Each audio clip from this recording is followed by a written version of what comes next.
Just out here cooling in the driveway, man, having my smoke break. I know how I do. I'm going over my notes, though, man. I got so many topics to talk about, man, with this YouTube channel, man. It's crazy. I got enough content to last probably to make videos to 2025, man, the end of 2025. Let me see, correctional officer video. We're gonna do a correctional officer video. I might just bang out 5 videos real quick, but let's talk about this right here. Top 6 risks as a correctional officer that can get you sued, man. The first one is being negligent in the inmate's safety and well-being. You know, as a correctional officer, we are considered, an authoritative figure over the inmates. You know, the inmates are considered a ward to us. So we are responsible for the inmate's safety and well-being while they're in prison, while they're incarcerated, And of course, you can't control everything. Things are going to happen.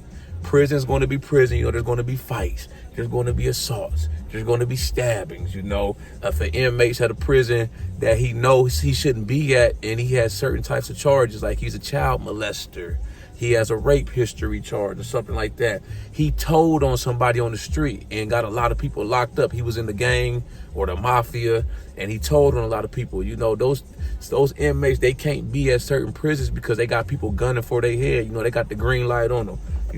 This is the thing. When certain inmates come to prison, let's say they got a child molestation charge, certain prisons you can't even go to when you got charges like that. You got to have what's called your paperwork. What I mean by your paperwork is when the inmates show up to that prison, the other inmates are going to check them for their paperwork, and they're going to be like, what are you in here for? If you in here for certain charges like that, then you can't be on this yard. You're going to have to go to the lockup or go to the SHU, basically checking in. That means when an inmate checks in, they don't feel safe, or the other inmates ran them off the unit because of their charges, or they did something like stealing. They told on somebody this and that. You know what I'm saying? So our job is to protect the inmates. If an inmate ever comes to you, and he says he doesn't feel safe, your number one priority is to get that inmate off the unit. Call for a compound to step over, secure them in a room away from the other inmates. I've had that happen plenty times in my career. An inmate come to the office, knock on the door, CO, I can't stay on this unit no more. They say I gotta get off the unit, or I don't feel safe. And a lot of times they already be having their stuff packed up. So, I call for assistance. Or not assistance, I ain't gonna say. Assistance is more like an emergency. If it's like they just come to the office, just call for compound to step over, or you could, walk them to the outside of the unit and lock the door so the other inmates can't get to them, stuff like that. We in charge of the inmate's well-being. If an inmate try to commit suicide, you got to go in there and you got to try to save the day. You see an inmate attempting suicide, you're supposed to call for assistance. They give us cut down tools now. We in the BOP, they give us cut down tools for issue if you have an inmate that has committed suicide, or and they already got the string tied to their neck. It's like a knife, and you can cut them down, or you could do what you got to do to try to preserve life. Hold their legs up. If it's in a lockdown unit, then shit, wait till the lieutenant get there. That's always, you don't want to get in trouble for popping the door. I've seen people get in trouble. They was trying to do their job.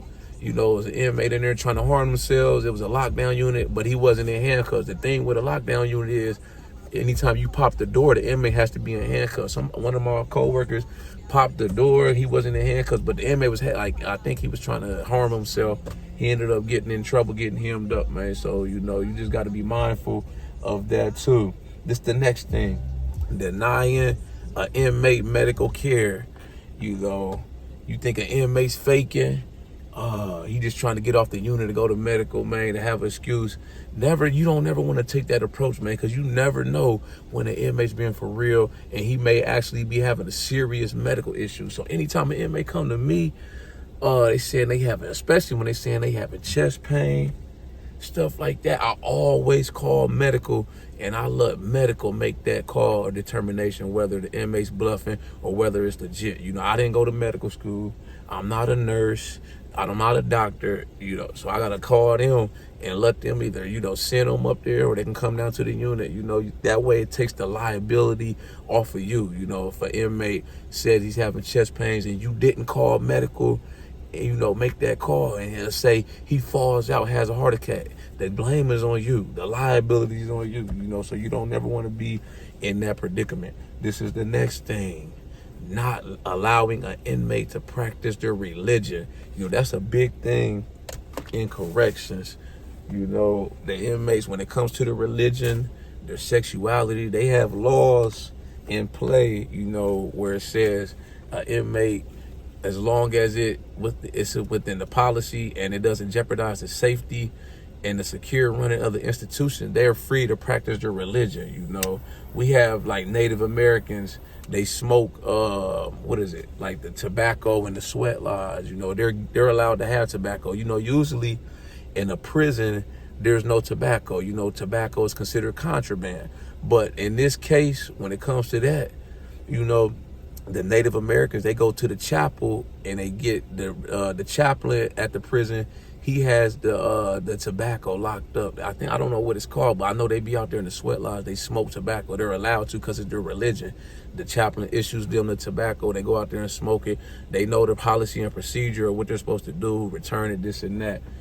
So anytime, let's say you searching an inmate cell and you see something you're not sure about, man, it may be like a medallion or a necklace or something like that, a prayer rug. You see a prayer rug on the floor, don't, try to do your job, but be respectful. Don't step on the prayer rug if you know it's like a prayer rug, if they're like Muslim, because they treat these things sacred. Or like you see some kind of medallion on their locker, but they're not supposed to have nothing on their locker. Don't just throw it on the floor. It could be a religious piece or something like that they use for their religion. If you don't know, always ask. You know what I'm saying? Call the lieutenant. If it's during the daytime, during the week, call the chaplain and verify what they can and what they can't have. They can have like kufis. I think the Jews, they can wear their headpiece. The Rastafarian, they can wear like the Jamaican headwear. Arabs, they can wear like a head wrap, as long as it doesn't jeopardize the security of the institution. If you got reason to believe that they may be hiding contraband in their religious headwear or something like that, then by all means, call the lieutenant or call somebody to help search them, because the inmates will do stuff like that. I've seen situations where, somebody had dreadlocks and they were concealing contraband, tobacco or drugs in their dreadlocks or in their hat, stuff like that. So, always use your judgment, always use your discretion. This is the next thing that can get you sued and hemmed up quick. Using excessive force. The number one rule in correction, is to try to get the inmates to do what you need them to do without having to put hands on them or use any type of physical force. But let's be realistic. Working in corrections, there's going to be many situations where, you're going to have to use force, immediate use of force. You get two inmates get into a fight, an inmate trying to assault you. You got an inmate high out his mind off of K2 or drugs. They start becoming aggressive and hostile. You got to call for assistance. Y'all got to take them to the floor, this and that. That's all cool. You got to match the inmate. That's the use of force model. If the inmate takes it up a step, you take it up a step, all the way from, giving the inmate a verbal command at the low end of the spectrum, all the way up to the top where you may have to use lethal force. You got an inmate trying to escape. He's over the fence. He's coming at you. He got a knife in his hand or something. You working the perimeter patrol. You got you armed. That's an armed post. If you work in the perimeter truck or the gun tower, let's say you up in the gun tower and you watching over the rec yard. Inmate get to stabbing each other. It's a big race riot. You got an inmate stabbing another inmate trying to kill him. You may have to, fire the warning shot and he keep going. You may have to use lethal force. That's at the top. They say the lethal force policy is to protect the lives and preserve life and to maintain the safety and orderly running of the institution. You got an inmate trying to escape and they got a helicopter come and land in the middle of the yard, and the person that's piloting the helicopter, he's with somebody else. They shooting, trying to shoot at you in the gun tower to keep you from preventing him from escaping. That's the case where you may have to use lethal force. You know what I'm saying? But back to the excessive force. Say you got to put hands on the inmate, you got to take them down, you breaking up a fight, inmate spit on you or assault you, and you call for assistance. Y'all take him to the floor, y'all get him under control, y'all got him in handcuffs and leg restraints. Once you do all that, it's over. it's finito. You're not supposed to keep hitting them. You're not supposed to try to get your extra licks in. You're not supposed to be trying to take them to somewhere that's off camera so y'all can wear them out, shit like that. There's so many instances, man. You can look this up in Google, in the news, where officers have been charged, prosecuted with using excessive force. Inmates have died in custody. They have suffered major, massive injuries from officers using excessive force. You basically took an inmate and beat him to death. Stuff like that, man. That's all unnecessary stuff. You know what I'm saying? If you find yourself in that situation, you a witness to that, man, you supposed to report that, man. I will report it just because you don't want to get hemmed up with them other officers when it comes down, to it getting out that they used excessive force. Now they under investigation. Now they facing job termination, going to prison. If an inmate now he brain dead or in a coma, or they done killed this inmate using excessive force. So if you in that situation, shit, tell them. I'm like, yo, y'all gotta cut that shit out, man. Let's get him to medical, man. He already in cuffs, shit like that. Because at the end of the day, when it comes to me, I'm trying to go home.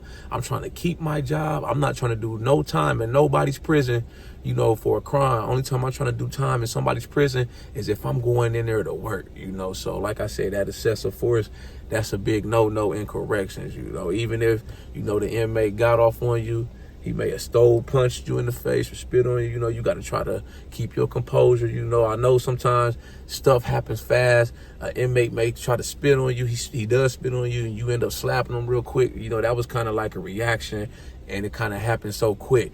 I'm saying, you slap him or something, y'all get the tussling, you take him down, you call for assistance, you get him in handcuffs. Don't keep hitting him once he's in handcuffs. Don't punch him in the face, stuff like that, man. You setting yourself up. Man. You're going to go down, and you're going to crash hard, and you're going to lose your job and go to prison, man. You know what I'm saying? This is the next thing. You can't use cruel and unusual punishment in corrections. That'll get you sued quick.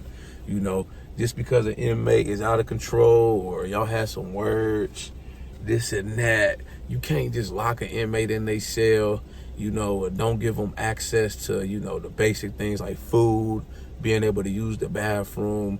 You can't, say you had to restrain an inmate. You can't just leave them locked in hand restraints, for a whole shift, this and that, without checking on them. There's policies in play about that, in the lockdown unit with the BOP,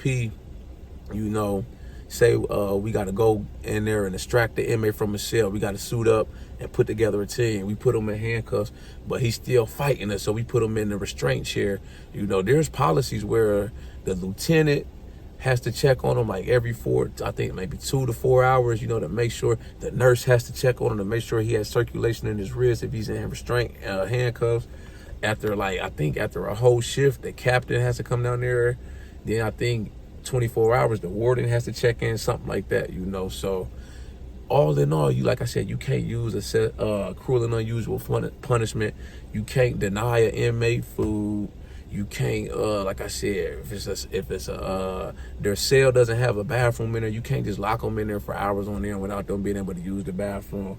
That's what cruel and unusual punishment is, man. If you find yourself in that trick bag, man, you're going to get jammed up. I'm not like I said, I'm not trying to get into no situations, where my actions or my judgment, my lack of judgment caused me, to run the risk of losing my job, getting sued, getting prosecuted, and going to prison. I'm trying to do my hours, go home at the end of the day, stay within the policy, the rules, and the procedure, And like I said, things are going to happen. Fights are going to happen. Sometimes stuff happens real quick. You don't have time to think. An inmate can just be talking to you. The next thing you know, he whip out a long ass knife. You don't got time maybe to reach for your pepper spray and spray him, man. You might have to grab a broomstick and swing and knock him out with it, man. It's self-defense. Sometimes things happen, As long as you can justify your actions And like I said, these things I mentioned, you don't go overboard or go beyond the scope. That's the main thing. You got to stay within the scope of your job as much as possible. As long as you don't go overboard, you're good. And the last thing too I want to mention, man, before we wrap up the video, discriminating against an inmate's sexuality, man. That's a big one these days, you know, because the thing with corrections, there's a lot more transgenders coming in the correctional system, you know, so you can't discriminate an inmate based on their sexuality. You know, there's even policies in play now where you can't even address if it's like a male inmate that's a transgender, you can't even address them as sir or mister. You got to call them like ma'am, this and that, man. It's kind of crazy to me. I know it's some bullshit, but it just is what it is. You know, they get certain things like tampons off of commissary. They can get makeup, shit, some crazy shit. I was packing out an inmate that was a transgender. He got locked up in the SHU for doing something. So I had to pack his property, man. He had so much damn property. I had like damn 6 bags of property when I was done. I said, God damn, man, pack rat, man. But I'm going through his property, right? And he had makeup in there, and I had never seen makeup. So I was like, I was blown away. I'm like, I didn't know if a staff member was dirty, was bringing in stuff he wasn't supposed to have or what. So I called the lieutenant, you know, just to like check in, like, shit, what's up? He was like, yeah, they get makeup off of commissary. So I was like, well, shit, that's news to me, man, you know?